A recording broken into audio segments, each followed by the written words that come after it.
Hello viewers, আসসালামু আলাইকুম। তো আজকে আরেকটি ভিডিও নিয়ে চলে এসেছি। সেটা হচ্ছে আজকে আমার জামাই কি বাজার করলো। এই যে দেখেন, আমার জামাই আজকে অনেক মাছ কিনেছে, ছোট মাছ কিনেছে বিশেষ করে।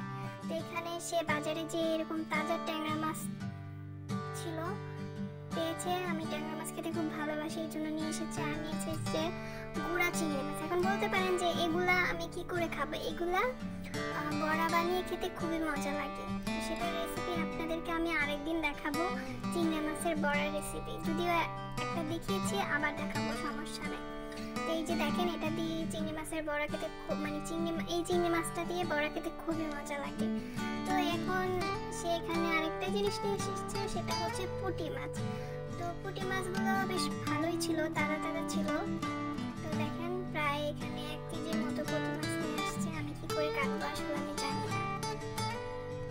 যে দেখেন, তো পুঁটি মাছ নিয়ে এসেছে। পুঁটি মাছগুলো খুব ফ্রেশ ছিল, মনে হচ্ছিল না যে এখনই হয়তো বা পুঁটি মাছগুলো ধরে এনেছে।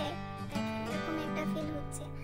আর কি নিয়ে এসেছে দেখি। আর যেটা নিয়ে এসেছে সেটা হচ্ছে রুই মাছ। তো আমি রুই মাছ আনতে বলেছিলাম, সে রুই মাছ সুন্দর করে কাটিয়ে এনেছে। এই যে রুই মাছ দেখেন।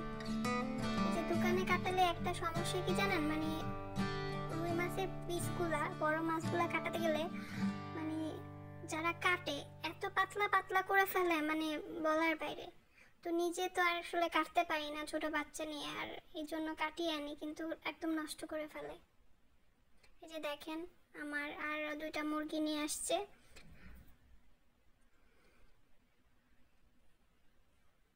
আর নিয়ে আসছে হচ্ছে আলু, শেষ হয়ে গেছিল আলুগুলো অনেক ভালোই এনেছে।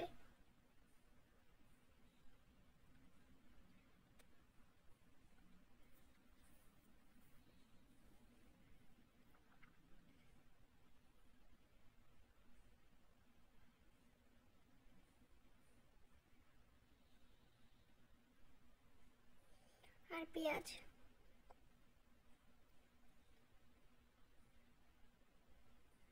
এটা হচ্ছে আমাদের ধরেন 10-12 দিনের বাজার হবে।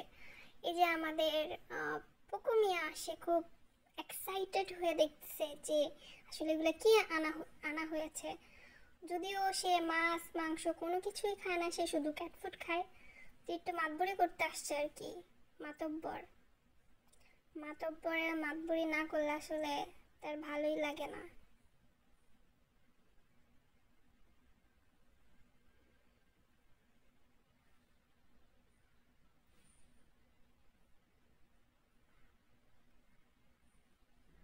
তো সবাই বলবেন যে আমার এই